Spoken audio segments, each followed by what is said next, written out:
ABC ન્યૂઝમાં આપનું સ્વાગત છે। ગાંધીનગર મહાત્મા મંદિરમાં ટ્રાવેલ એન્ડ ટુરિઝમ ફેરનો પ્રારંભ કરાવતા મુખ્યમંત્રી ભૂપેન્દ્ર પટેલ, નાયબ મુખ્યમંત્રી હર્ષ સંઘવી અને ઉત્તરાખંડ તથા ગોવાના પ્રવાસન મંત્રીઓ ઉદ્ઘાટન અવસરે જોડાયા।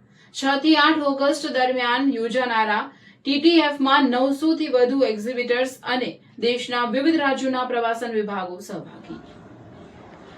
મુખ્યમંત્રી ભૂપેન્દ્ર પટેલે મહાત્મા મંદિર ગાંધીનગર ખાતે 6 થી 8 ઓગસ્ટ 2026 દરમિયાન યોજાઈ રહેલા ટ્રાવેલ એન્ડ ટ્રેડ ફેરનો નાયબ મુખ્યમંત્રી હર્ષ સંઘવીની પ્રેરક ઉપસ્થિતિમાં પ્રારંભ કરાવ્યો હતો।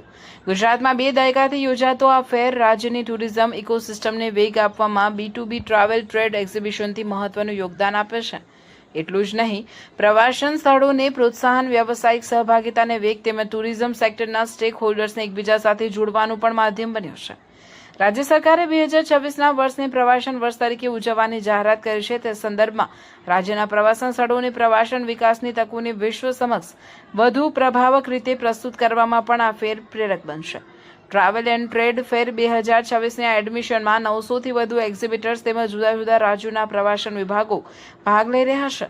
વડાપ્રધાન નરેન્દ્રભાઈ મોદીએ દેશમાં પ્રવાસન પ્રવૃત્તિને વેગ આપવા સાથે એક ભારત શ્રેષ્ઠ ભારતનો જે વિચાર આપ્યો છે તેને આ TTF સાકાર કરે છે। મુખ્યમંત્રીએ ટ્રાવેલ એન્ડ ટ્રેડ ફેરનું ઉદ્ઘાટન કર્યું તે વેળાએ ગોવાના પ્રવાસન મંત્રી રોહન ખાઉટે તથા ઉત્તરાખંડના પ્રવાસન મંત્રી સતપાલ મહારાજ પણ સહભાગી થયા હતા। મુખ્યમંત્રી, નાયબ મુખ્યમંત્રી અને મહાનુભાવો એક્ઝિબિશનની મુલાકાત દરમિયાન ઉત્તરાખંડ, જમ્મુ કાશ્મીર, ગોવા સહિતના વિવિધ રાજ્યોના સ્ટોલ્સ નિહાળ્યા હતા।